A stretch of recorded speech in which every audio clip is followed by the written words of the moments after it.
Bonjour et bienvenue à cette table ronde. On a un sujet très intéressant aujourd'hui parlant de la cartographie des systèmes d'information évidemment appliqués à la cybersécurité.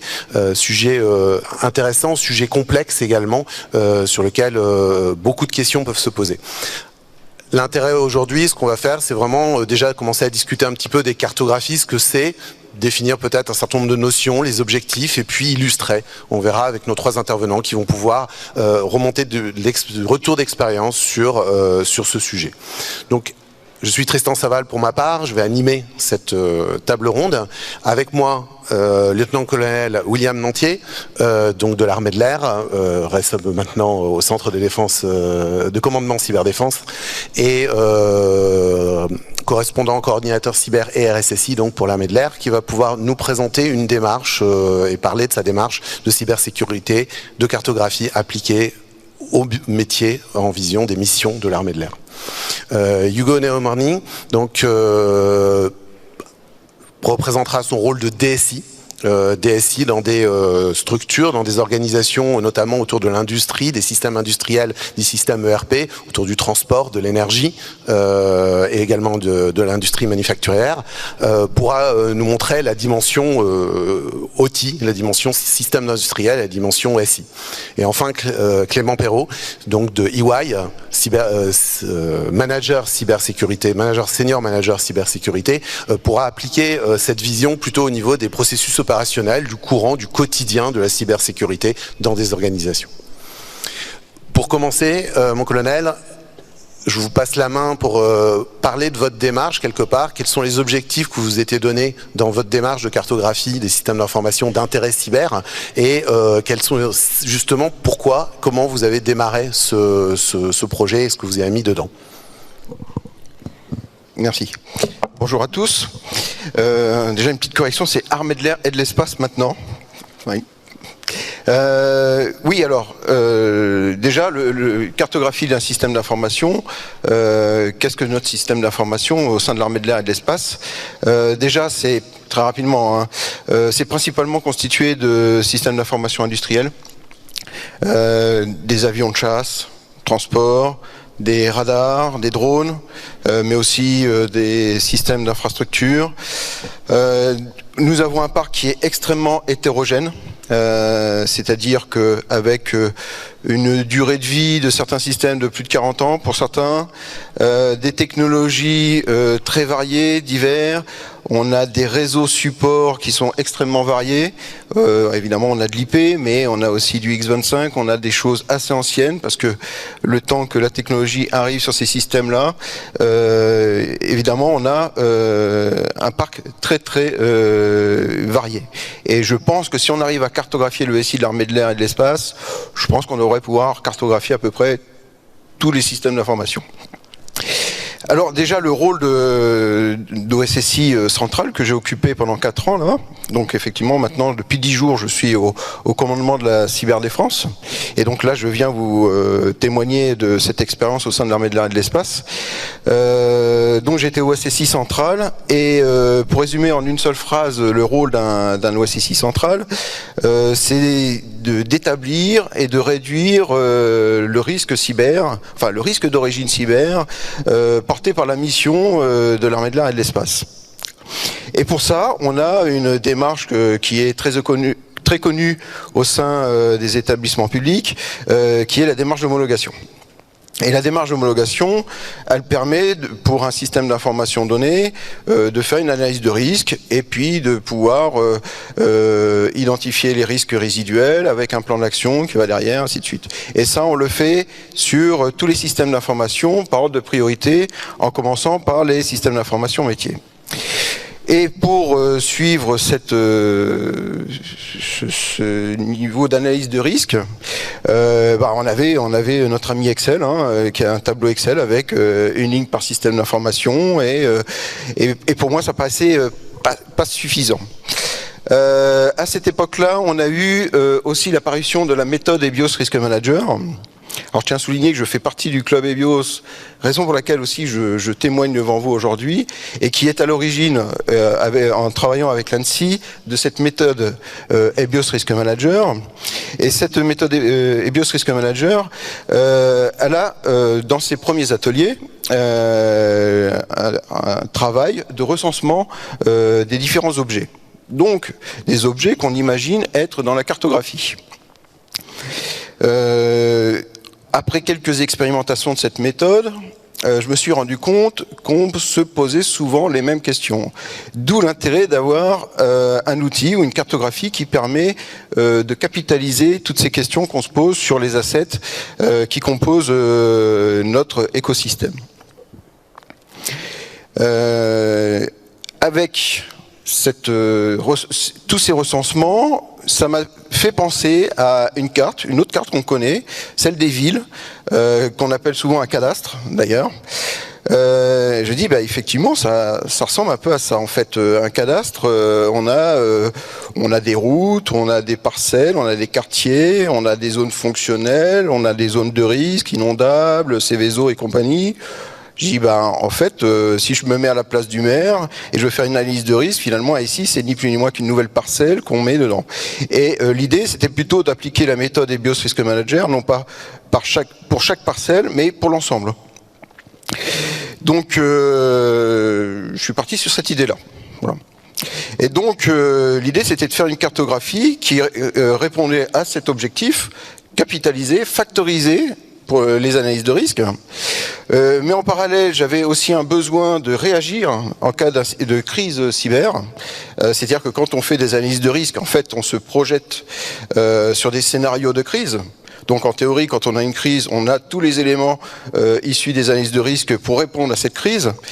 J'avais aussi besoin d'un élément qui permet à nos décideurs, donc nos chefs, nos généraux, le chef d'état-major de l'armée de l'air et de l'espace par exemple, de prendre des décisions en tant qu'autorité d'homologation principale, d'affecter des moyens, des ressources qu'on s'est compter évidemment, puisque évidemment quand on avait une vision d'homologation par silo, par système, on donnait un petit peu ce que j'appelle la liste au Père Noël, où on demandait à avoir la conformité exacte, tous les systèmes, ainsi de suite, mais sans prioriser les systèmes d'information les uns auprès des autres. Et là, avec cette cartographie, on peut prioriser. Donc, pour résumer, ce que j'ai besoin dans une cartographie du système d'information à vocation cyber ou un cybercadastre, c'est d'un outil pour décider. Voilà, le maître mot, c'est d'avoir une cartographie qui permet de prendre des décisions. Merci. Et donc cette vision de décision, pour compléter, Hugo, vous avez, vous, une expérience dans les milieux industriels, OT, SCADA, tout ce qui est système de contrôle-commande. Finalement, est-ce qu'il y a des objectifs de cybersécurité différents ou complémentaires qu'on peut voir dans ces environnements pour une cartographie d'intérêt cyber? Well, thank you very much. Merci pour l'invitation. Malheureusement, pour moi, je ne peux pas parler bien français. Donc, je parlerai en anglais. So, I will represent the CIO. Donc, je représente la vision du CIO pour la cartographie des systèmes d'information. Je tiens d'ailleurs à remercier M. le colonel pour les informations qu'il a partagées. Vous savez, parfois on a des appels, on nous contacte, on a un problème. En tant que CIO, je demande quel système est touché. Pourquoi? Eh bien parce que je dois comprendre quels sont les processus sous-jacents. Je dois savoir d'où vient le problème et quelles en sont les conséquences. La sécurité des entreprises ou la cybersécurité des entreprises n'est plus simplement de la responsabilité du service informatique. Effectivement, les données sont des informations commerciales clés pour les entreprises. Ainsi, la responsabilité de la cybersécurité n'est pas de la responsabilité du service informatique, mais plutôt du du PDG, pratiquement, et du conseil d'administration. Évidemment, au niveau du conseil d'administration, on a beaucoup de conséquences, mais pas forcément en matière informatique et en matière de cybersécurité. Donc, pour leur expliquer quels sont les risques et quels sont les problèmes, quels sont les soucis avec les données, il est nécessaire de leur présenter de façon précise et commerciale quels sont ces problèmes. D'où la nécessité d'avoir une cartographie du système d'information. Le conseil d'administration et les parties prenantes qui ne sont pas experts en informatique doivent comprendre quels sont les risques.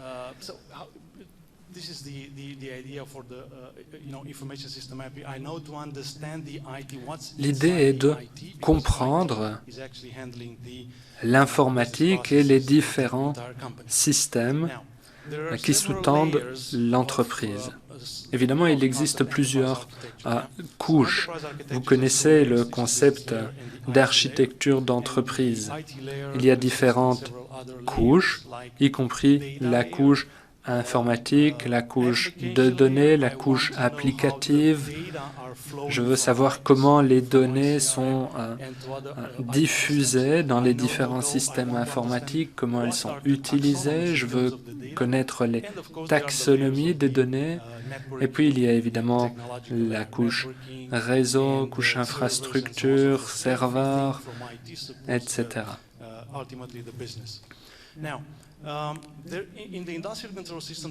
Dans ces systèmes, on a également la couche OT, système de contrôle industriel.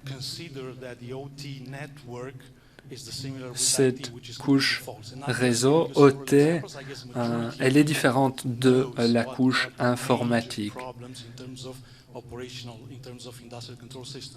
Effectivement, elle porte plus sur les opérations.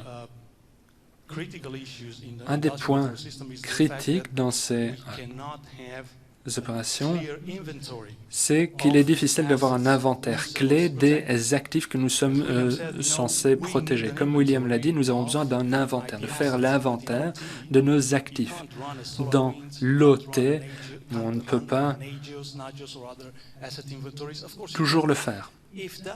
On peut essayer, mais si un site de production utilise des infrastructures critiques, ce n'est pas toujours recommandé. Par ailleurs, il y a certains points qui ne sont pas considérés comme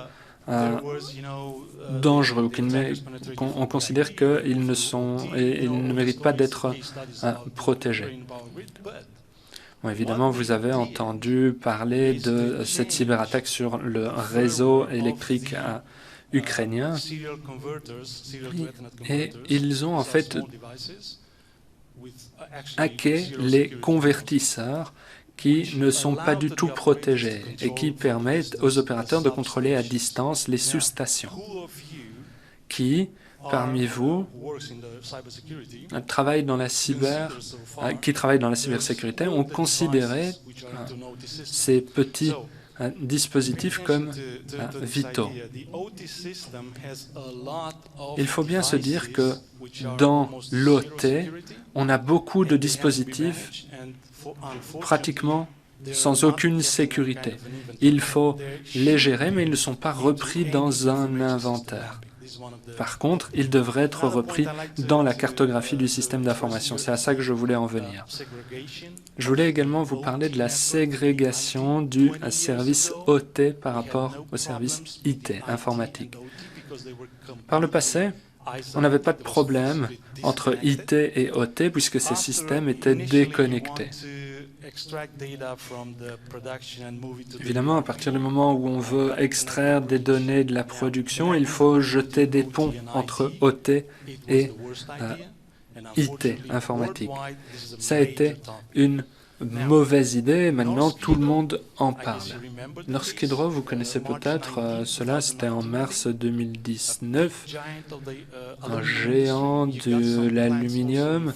Ils ont des usines aussi à Montpellier, en France. Ils ont été touchés par un rançongiciel, un ransomware. Tout leur système a été crypté, y compris les serveurs, les ordinateurs. Pourquoi? Eh bien parce que l'OT et l'IT n'étaient pas séparés de façon adéquate. Évidemment, il existe plusieurs solutions, mais ce type d'information doit être transposé grâce à une cartographie du système d'information. Pourquoi? Eh bien parce qu'il est nécessaire de comprendre le cycle commercial. Il est nécessaire de comprendre comment les processus commerciaux peuvent être impactés par ces différents systèmes. Une dernière chose, si vous me le permettez, malheureusement, les systèmes OT sont remplis de systèmes qui utilisent Windows 7, voire Windows 2000. Alors évidemment, pas toujours facile de les remplacer dans le domaine de l'OT. On a parfois des moteurs qui produisent de l'énergie. On peut avoir des éoliennes, par exemple, qui produisent de l'électricité pendant des années, mais les systèmes de ces éoliennes sont en fait obsolètes d'un point de vue cybersécurité, même si ces éoliennes peuvent fonctionner pendant 30 ans. Évidemment, il y a beaucoup d'exemples concernant l'OT et l'IT, et il y a des systèmes qui sont directement exposés. Les systèmes USB et autres, toutes ces informations, dans tous les cas, doivent être considérées comme des risques et des vulnérabilités dans la cartographie des systèmes d'information. Par exemple, quand vous avez une cartographie et que vous avez les différents processus qui peuvent être touchés, alors évidemment, il faut que tous les acteurs en soient conscients. Voilà, je vais m'arrêter là. Thank you very much, Hugo. Après une vision qui part du métier, qui part de l'activité et des enjeux au niveau même défense nationale, une vision axée aussi également sur les enjeux pour plutôt une entreprise et la vision du système d'information vu par un DSI. C'est intéressant de se poser la question de savoir la vision des processus opérationnels de cybersécurité eux-mêmes. Sécurité opérationnelle, détection, prévention, réponse. Et à ce niveau-là aussi, on peut avoir des objectifs d'avoir une cartographie, un usage de cette cartographie du système d'information. Là, je me tourne vers Clément. Est-ce que vous pourriez nous en dire un petit peu plus sur ce sujet? Oui, tout à fait. Merci beaucoup. En effet, on a vu avec tout à l'heure les objectifs, les intérêts d'avoir une cartographie du système d'information orientée cyber qui parle aux sponsors, qui parle aux métiers et qui permettent d'avoir une vision globale, exhaustive du système d'information qui dessert des processus, que ce soit OT, IT, au niveau industriel, au niveau informatique et au niveau métier. L'intérêt pour nous, ensuite, ça va être de se dire, dans les couches bases de cette cartographie des systèmes d'information, parce qu'on se réfère souvent, quand on parle de cartographie du système d'information, sur le SSI, au guide qui a été rédigé par l'ANSSI, qui est sorti en 2018, qui décrit bien les 3 différentes couches de la cartographie, avec une vision métier, une vision applicative et une vision plus infrastructure technique, dont on a parlé tout à l'heure, que Hugo a bien résumé avec les différentes couches. La première couche va vraiment servir cette vision métier, process, discussion avec les différents interlocuteurs, les sponsors. Ensuite, basé sur le même référentiel, ce qui va être important, c'est d'avoir cette vision plus technique pour que derrière l'opérationnalisation de la sécurité des systèmes d'information puisse être mise en œuvre en fonction des risques qui vont être remontés par rapport aux analyses de risques, qui sont basées sur EBIOS ou sur d'autres méthodologies. Mais c'est vrai que EBIOS est un bon référentiel pour ça. L'objectif après, ça va être de pouvoir mettre en place tous ces enjeux de cybersécurité qu'on va pouvoir faire, type les scans de vulnérabilité, les mises en place de Security Operations Center, les patch management, tous ces tous ces projets, tous ces services managés ou tous ces services qu'on va pouvoir rendre aux entreprises qui vont se baser finalement sur la connaissance de l'entreprise, de son parc informatique, de ses enjeux métiers et des missions qu'ils ont à délivrer, sans vouloir trop m'avancer sur la suite. Et donc, on ne peut pas délivrer un service correct en termes de sécurité si on n'a pas cette connaissance du système d'information, des enjeux métiers, et si on ne sait pas quelles sont les attentes des différents sponsors. Donc, la cartographie du système d'information va nous permettre de faire le lien entre les différents interlocuteurs. Jusqu'à récemment, la sécurité était un peu le parent pauvre de ces acteurs, avec, on le voit tous les ans quand on fait notre enquête chez EY, les RSSI sont souvent les dernières roues du carrosse, les dernières personnes prévenues lorsqu'on fait des opérations. Aujourd'hui, c'est très compliqué de protéger les systèmes d'information si on n'a pas cette cartographie, de prioriser les enjeux en fonction des budgets qui sont malheureusement aujourd'hui pas encore assez élevés pour couvrir tous les enjeux. Et donc, c'est important aujourd'hui, cette cartographie qui est liée, ce qui a été mis en place, ce que vous avez mis en place est très important, cette liaison cartographie-analyse de risque qui permet de se dire qu'est-ce qu'on priorise en termes d'opération, qu'est-ce qu'on met en place quand on fait du vulnerability management, quels sont les actifs qu'on veut vraiment observer, quand on va faire du patch management, comme on ne peut pas patcher tout le système d'information de l'armée de l'air et de l'espace en même temps, sur quoi on va aller au début, par exemple. Quand on va avoir une attaque avec un ransomware sur une usine, comment s'assurer que toutes les autres usines ne vont pas être impactées dans la gestion de la réponse à incident, comment on va faire pour ce qu'on appelle le containment. Voilà, tout un tas d'exemples qui font que la cartographie des systèmes d'information est aujourd'hui un prérequis à un grand nombre de services opérationnels de la sécurité, sans parler même de l'homologation qui devient cruciale pour un grand nombre d'entreprises, d'acteurs publics, mais aussi du secteur privé avec la LPM et les enjeux de sécurisation des services aujourd'hui en France. Cette cartographie, malheureusement aujourd'hui, on s'en rend compte, reste un parent pauvre quand on veut intervenir auprès de nos clients, avec beaucoup soit des visions qui sont différentes entre l'IT, enfin les équipes informatiques et les équipes de sécurité, soit des cartographies qui n'existent tout simplement pas, et donc des services qui vont être délivrés en mode dégradé, c'est-à-dire que la connaissance va s'établir et la connaissance va être malheureusement disparate entre les différentes équipes, que ce soit même au sein de l'équipe sécurité, mais aussi des équipes IT.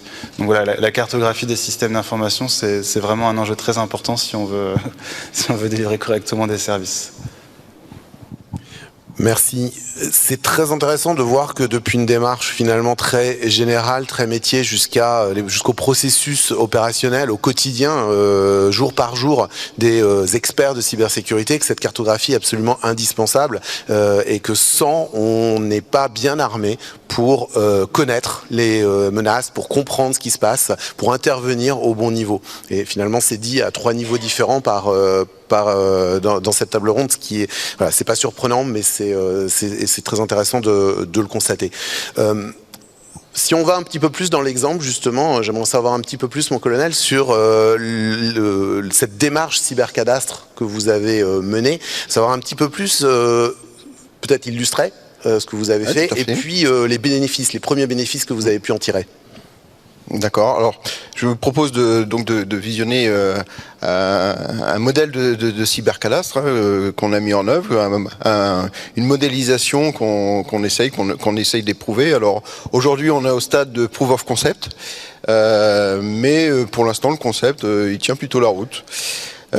Alors voilà, déjà cette cartographie qui est complètement fausse, hein. C'est pas la cartographie de l'armée de l'air et de l'espace, hein, je vous rassure.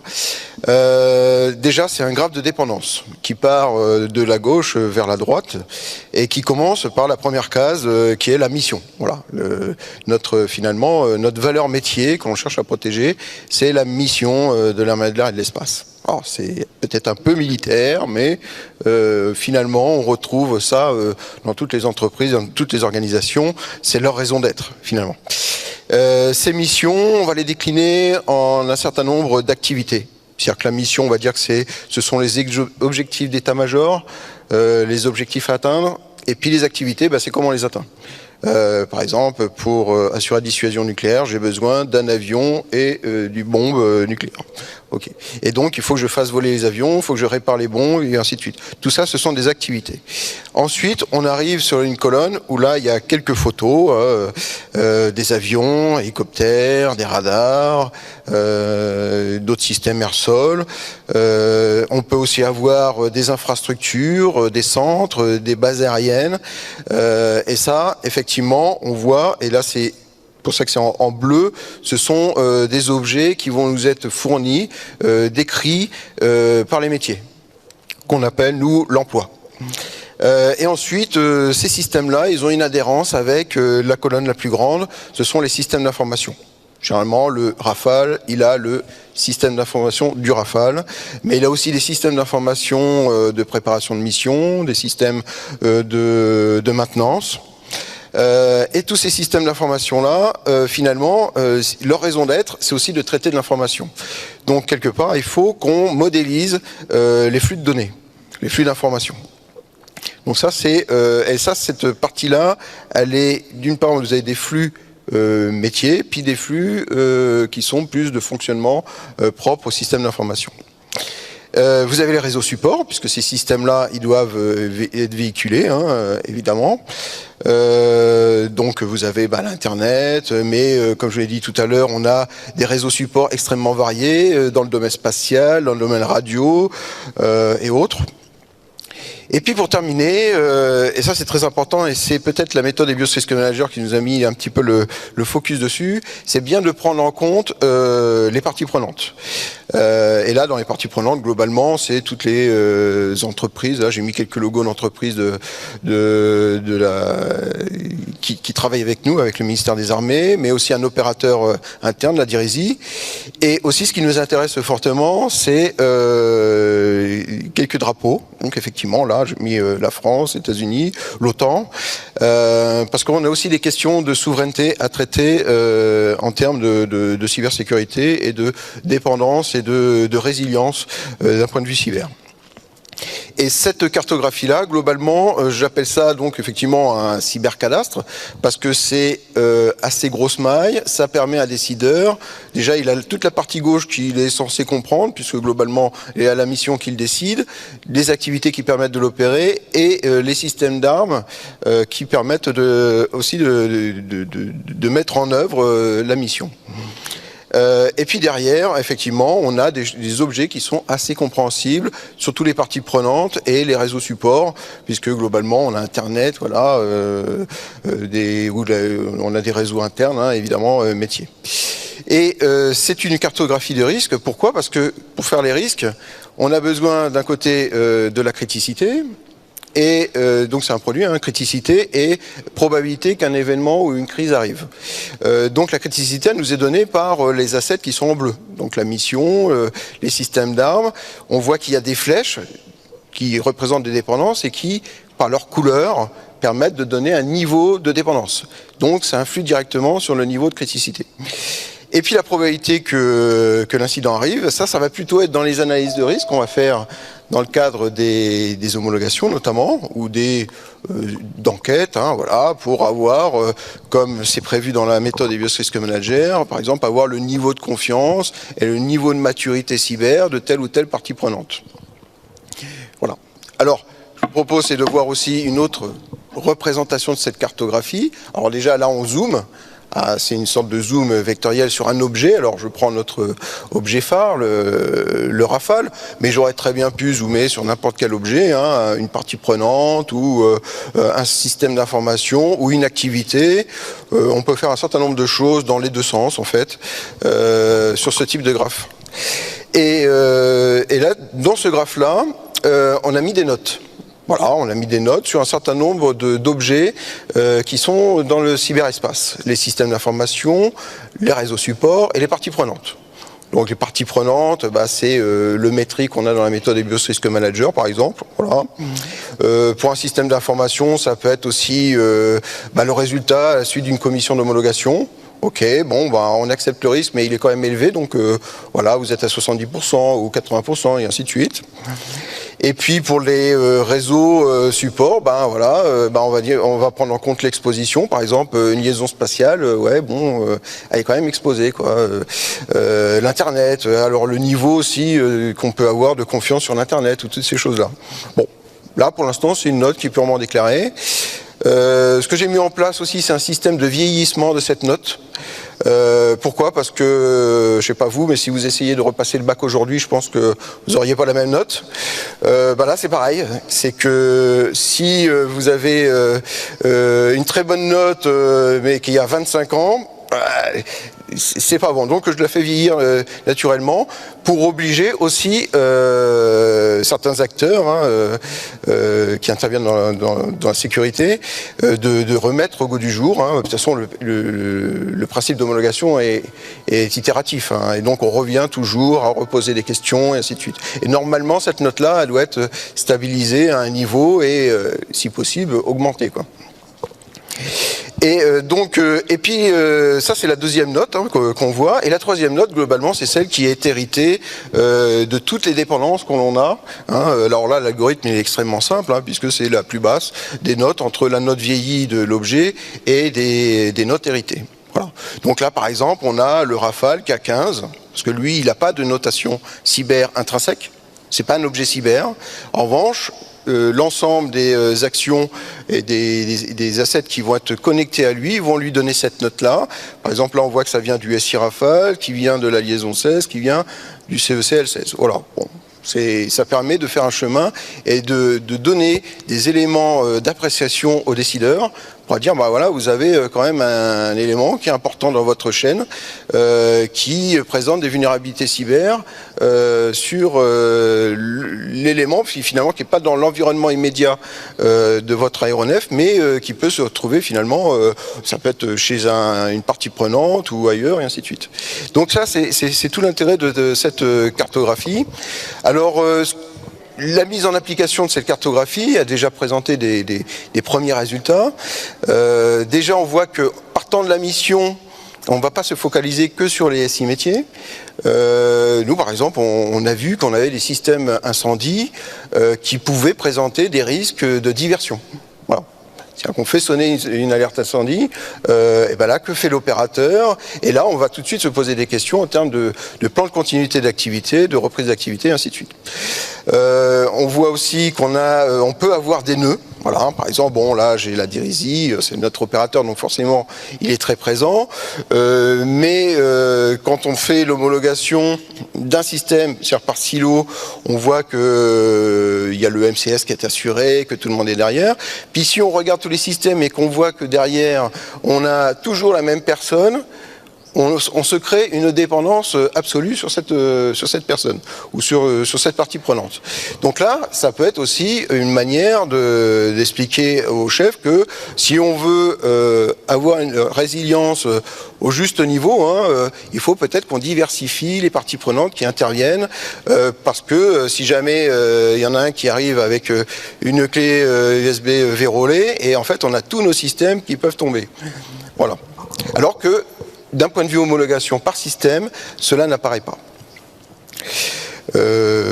Voilà donc les principaux intérêts qu'on a vus sur cette cartographie qui est à niveau cadastre. Alors ça n'empêche pas effectivement après de zoomer, comme on le fait sur un cadastre, avec une parcelle, et d'avoir le plan de l'immeuble.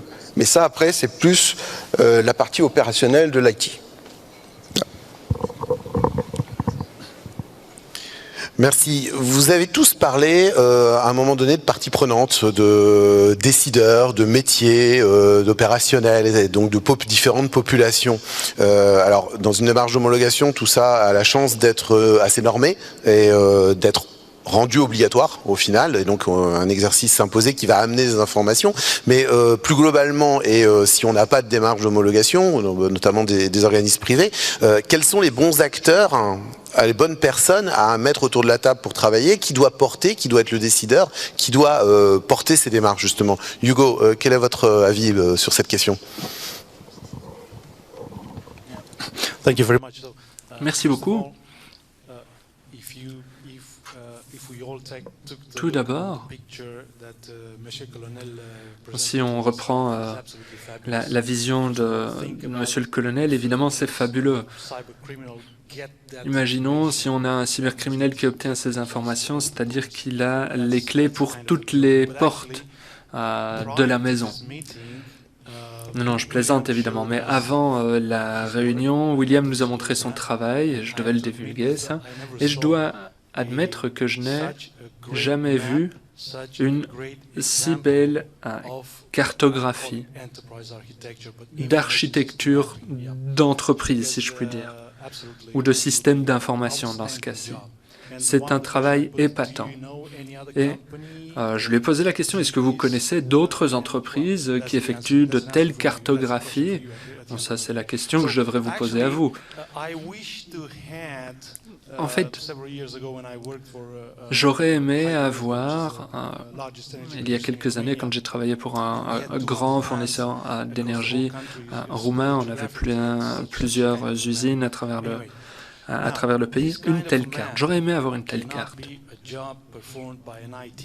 Une telle carte, elle n'est pas faite par le service informatique, ça c'est clair.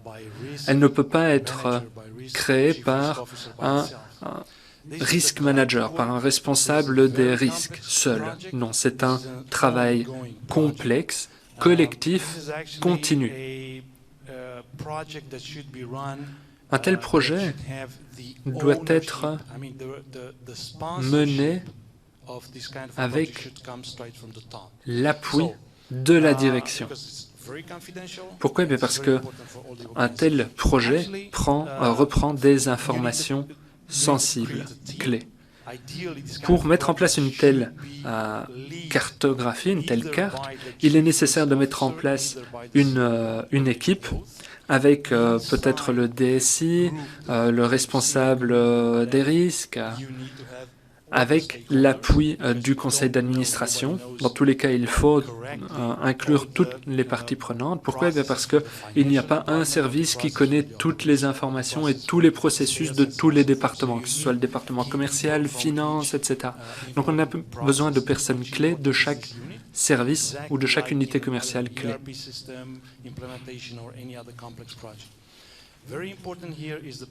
Très important également, le processus de buy-in, c'est-à-dire convaincre les différentes parties prenantes de participer à ce projet. Il faut tout simplement convaincre la direction, les responsables de département de donner du temps, de passer du temps sur cette carte. Pourquoi? Parce qu'il faut évaluer les risques, se réunir, comprendre les processus commerciaux pour comprendre comment fonctionne l'entreprise.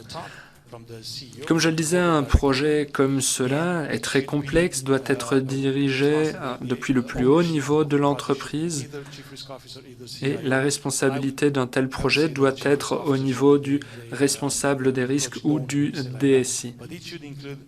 Dans tous les cas, il est impératif d'inclure toutes les parties prenantes de l'entreprise. Comme je le disais, c'est également un processus continu qui doit être révisé de façon permanente. Il doit être testé, il faut évaluer les risques, etc. etc. Pourquoi? Bien parce que les risques évoluent, la cybersécurité évolue également, les menaces évoluent, et il faut systématiquement revenir au système et comprendre quelles sont les lacunes, les problèmes, les risques, comment faire pour diminuer les risques, etc. Encore une fois, ça doit être dirigé comme un processus phare au niveau de l'entreprise. S'ancrer dans l'organisation au final, parce que comme vous l'avez dit l'un et l'autre, une cartographie, ça vieillit, ça change, les systèmes d'information, mais les métiers aussi, les activités changent au quotidien, donc on a besoin de tenir tout ça à jour. Alors on a parlé de beaucoup de choses autour des cartographies venant du métier. Et, il y a une chose dont j'ai pas entendu, pourtant moi en tant que, je fais du SOC tous les jours, j'ai cette grande chance. Il y a des outils aussi ou techniques finalement qui nous permettent de faire des cartographies, alors plus terrain, pas du même niveau, mais qui permettent quand même de comprendre quels sont les systèmes d'information, ce qu'il y a, ce qui fait partie, ce qui est connu ou ce qui ne l'est pas, ce qui mériterait d'être approfondi ou d'être investigué versus ce qui est complètement maîtrisé. On n'en a pas beaucoup parlé, donc au niveau opérationnel, on a sans doute des compléments d'autres typologies de projets ou d'actions, de chantiers à mener pour compléter une vision terrain. Justement, donc je vais me retourner vers Clément, si je peux, vu qu'on avait commencé à parler de processus opérationnels, pour savoir justement quelles autres typologies d'actions, de chantiers on peut mener, et comment on fait la liaison un petit peu entre ces visions plus techniques et ce dont on a parlé jusqu'à présent. Merci. C'est là où ça devient un peu compliqué. Parce qu'aujourd'hui, justement, on part sur la base de ce qu'a dit Hugo, c'est-à-dire que de mon expérience, j'ai rarement vu une cartographie des systèmes d'information aussi complète, avec cette vision qui part de l'approche métier-mission pour arriver jusqu'à l'actif informationnel qui est ciblé. Ce qui fait que beaucoup d'éditeurs, beaucoup d'entreprises se sont engouffrés dans la brèche, qu'aujourd'hui, par exemple, sur les activités de SOC, sur les activités de vulnerability management, sur les principaux éditeurs de la place, sur les systèmes d'information, tout le monde va venir avec, j'ai presque envie de dire, sa propre solution miracle d'inventaire des actifs, ce qui fait qu'on va avoir cette complexité à réconcilier l'ensemble, à se dire, voilà, certaines personnes ont travaillé sur un bout de table, ont commencé à faire le lien entre les BPM, entre les CMDB, la cartographie des systèmes d'information, et de l'autre côté, on va avoir des personnes qui opérationnellement ont besoin de quelque chose pour faire avancer les projets. On a parlé tout à l'heure de vulnerability management, de patch management, de réponse à incidents, de qualification des incidents, ce à quoi la cartographie présentée tout à l'heure par mon lieutenant-colonel répond tout à fait avec la partie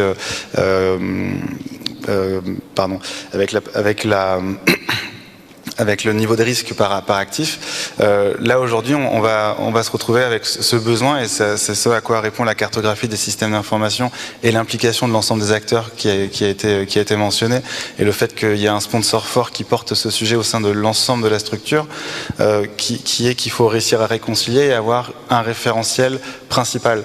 C'est-à-dire qu'on ne peut pas jouer les équipes, si on part d'une grande structure, on ne peut pas avoir les équipes SOC qui ont leur propre référentiel, les équipes de patch management qui ont leur référentiel, les équipes IT qui jouent sur leur jeu, les urbanistes qui ont leur vision BPM, et en fait il va falloir avoir cette cartographie qui va être la source de toutes les déclinaisons qui vont être sur les différentes couches citées par l'ANSSI, encore une fois dans son guide, avec la vision métier, la vision applicative, la vision technique, et ce qui va permettre, si on arrive à cette maturité, d'avoir une opération efficace en termes d'opération type sur les socles, les choses comme ça, sur le quotidien, parce que sinon on va se retrouver avec des équipes différentes dans des métiers différents, que ce soit IT ou sécurité, qui vont parler des mêmes actifs mais en les nommant différemment, et donc qui vont être des freins dans les opérations et dans la sécurisation du système d'information.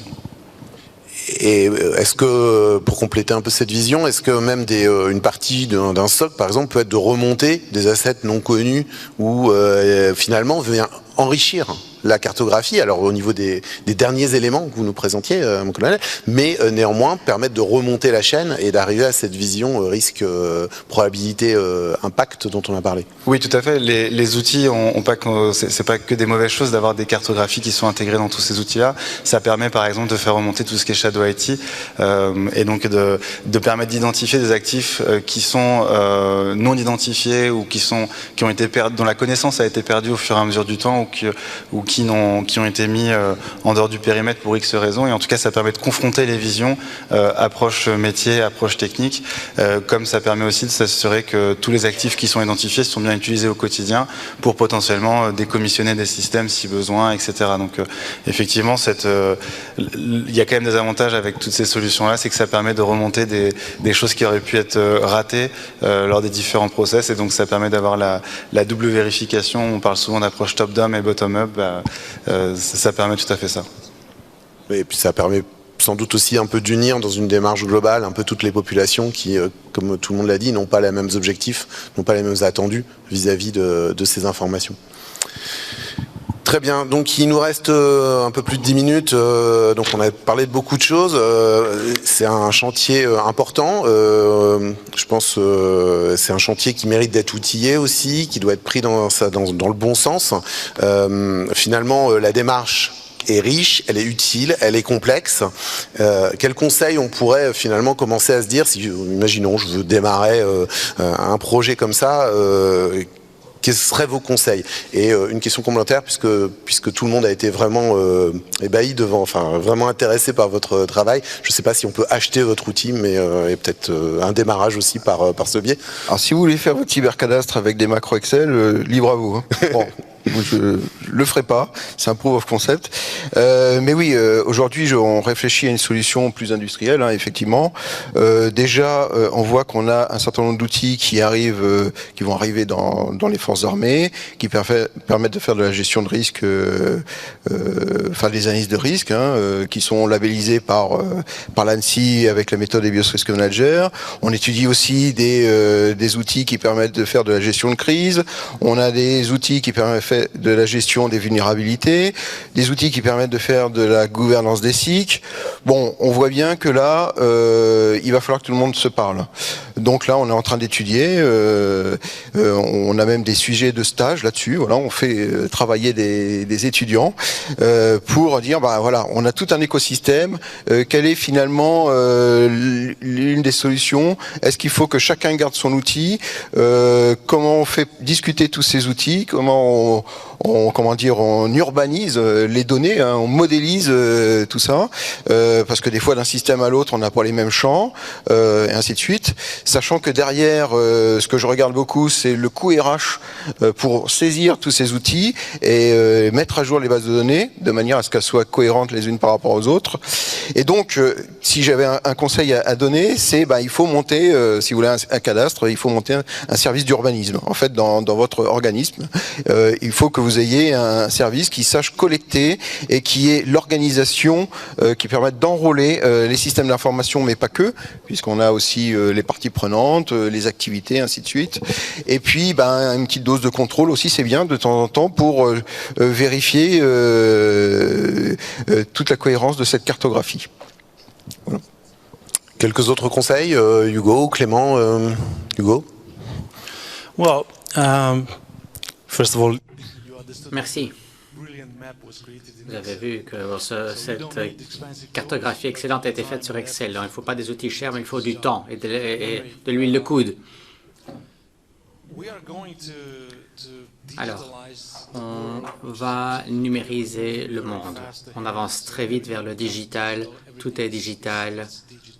Tout est numérique. Les entreprises aujourd'hui doivent comprendre ce qui se passe dans cette boîte noire qu'on appelle le système d'infrastructure IT. Nous devons avoir une vision claire de l'IT. Pourquoi? Bien simplement, un événement en matière de cybersécurité coûte des centaines de milliers d'euros. Les pipelines cette année, l'énergie solaire, on parle de centaines de millions d'euros sur certains projets et ça continue tout le temps. Et la cybersécurité, c'est la première menace. Je pense après cette pandémie, il y aura une nouvelle pandémie, à mon avis, qui sera celle de la cybersécurité. C'est très sérieux comme sujet. Donc, comment protéger les sociétés, les entreprises, si on ne sait pas ce que l'on doit protéger? Donc, cette cartographie des systèmes d'information est un processus qui doit débuter maintenant s'il n'a pas encore commencé. Alors, tout le monde s'est lancé parce que et au niveau de l'IT, on a toutes les informations, beaucoup d'informations sur les systèmes IT, oui, sur les OT, pour s'asseoir autour d'une table, on a des infos sur les serveurs, les systèmes, les informations sur tous les processus, etc. Donc tout cela doit être remis ensemble, évalué, comparé. Il faut faire une évaluation des risques. C'est ce que mes collègues ici présents indiquaient. Alors, l'effort est énorme, mais nécessaire. Enfin, moi je dirais aussi, comment dire, je dirais qu'il faut pouvoir eh bien, jeter un nouvel éclairage sur tous ces éléments. Parce que si vous ne savez pas ce que vous devez protéger, si vous ne savez pas clairement ce que vous devez protéger, vous ne pouvez pas faire votre boulot, c'est clair. Et donc ça, c'est un travail collectif. La cybersécurité, ce n'est plus uniquement le royaume de l'IT. C'est aussi la responsabilité d'un conseil d'administration et de tout le monde. De manière plus centré sur la construction de cette cartographie des systèmes d'information, parce que bon, mon lieutenant-colonel, vous avez parlé avec très simplement d'un POC, mais c'est déjà un POC qui est très avancé. Je pense que il faut bien faire attention à mettre tous les acteurs autour de la table, c'est-à-dire que les acteurs métiers, les équipes informatiques et les équipes sécurité, afin de partager ensemble l'objectif de cette cartographie des systèmes d'information, qui, sous certains aspects, doit en effet être concentré sur le risque cyber et les objectifs pour les équipes sécurité. Mais pour éviter que le travail soit fait 3 fois entre les métiers, l'IT et l'infosec, bien s'assurer de tous partir dans la même direction avec des cas d'usage bien définis, des objectifs clairs pour chacun pour qu'on puisse avoir une modélisation d'ensemble qui satisfasse à tout le monde et qui réponde aux objectifs de chacun.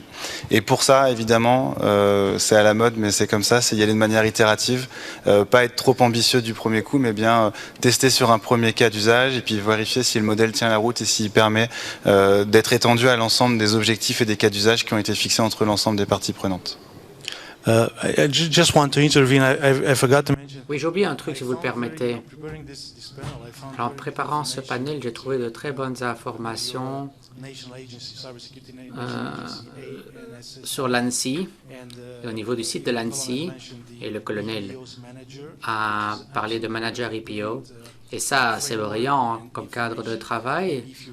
Et donc, si vous voulez vraiment savoir comment organiser cet exercice de cartographie, vous avez du très bon matériel disponible sur le site de l'ANSSI. C'est un bon point de départ. C'est une approche très pragmatique.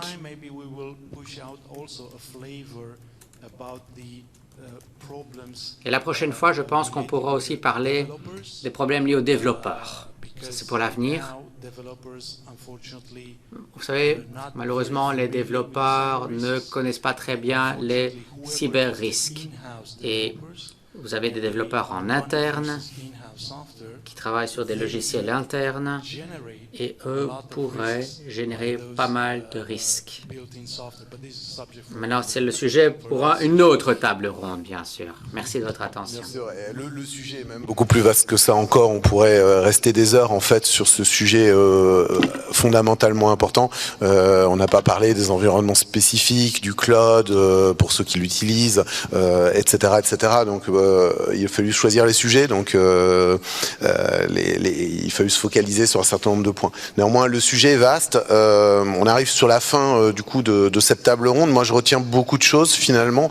Je retiens l'intérêt majeur d'une démarche de cartographie à tous les niveaux sur la cybersécurité, mais pour l'entreprise, pour l'organisation plus globalement. On a parlé de risque, de vision risque. On a beaucoup parlé de communication finalement, comment communiquer à des directions métiers, à des directions générales, et aider à cette connaissance, cette prise de risque qui est fondamentale à tous les niveaux, que ce soit du quotidien ou que ce soit de la gouvernance. J'ai entendu des mots très importants, j'ai entendu une démarche d'urbanisation et je pense en effet que c'est nécessaire. On a tendance peut-être à penser que c'est des démarches trop simples ou qui devraient se faire, mais en fait elles ne se font pas et finalement c'est même pas au RSSI de porter ce genre de démarche, c'est à l'organisation elle-même, d'où cette notion d'urbanisation qui relève beaucoup de bon sens, mais pour autant je pense qu'on l'a tous dit, on le voit assez peu. Et nous tous, quand on a préparé cette table ronde, on s'est dit que c'était rare de voir des cartographies qui arrivaient jusqu'au bout. Avancer progressivement, s'assurer que c'est utile à tout le monde et que c'est partagé par tout le monde, pas juste que ça reste pas du papier, que ça reste pas des données dans un outil qui vont vieillir et au bout d'un moment qui vont plus être utilisées, alors que ça va réutilisé dans les homologations, par les métiers, dans les déploiements de nouveaux systèmes d'information, au quotidien encore une fois d'un SOC, d'une démarche de gestion des vulnérabilités. Et puis, je l'ai dit, finalement, cette liaison entre la vision risque très haut niveau et la vision terrain. On a besoin de toutes les visions intermédiaires et on ne peut pas se permettre d'avoir des visions différenciées sur ce qu'est le système d'information à un moment ou à un autre. On partage tous et c'est ce qui nous permet de travailler à tous. Et ce partage d'un fil conducteur extrêmement fort est juste fondamental. C'est des démarches donc complexes. je pense qu'aujourd'hui, vous avez eu une démonstration. Alors, on n'a pas pu aller jusqu'au bout. C'est très intéressant de voir la partie dynamique aussi de la cartographie sur laquelle, mon colonel, vous n'avez pas pu, évidemment, prendre tout le temps pour voir. Mais je pense qu'à un moment donné, c'est important de se repositionner. Si je suis à tel niveau, alors je vois ce qui m'intéresse dans la cartographie et pas la totalité, parce que la totalité, ça peut être assez indigeste. Ça devient un plat de spaghettis, effectivement. Ouais. Voilà, donc ça, on n'a pas pu le présenter, mais n'hésitez pas à prendre contact avec les intervenants pour en savoir un petit peu plus. On arrive à la fin. A priori, il reste plus beaucoup de temps. Donc, d'abord, je voudrais vous remercier tous les trois d'avoir partagé vos points de vue sur cette démarche. Et j'espère que c'est utile à toutes les personnes ici dans cette salle. Je sais pas si on a un peu de temps. A priori, sans doute pas, si je comprends le compteur. Mais s'il y a des questions, n'hésitez pas non plus à venir les poser à chacun d'entre nous. Et je pense que tout le monde sera ravi de partager son expérience sur le sujet. Donc, encore une fois, merci beaucoup. Et puis peut-être une autre table ronde pour continuer l'échange l'année prochaine.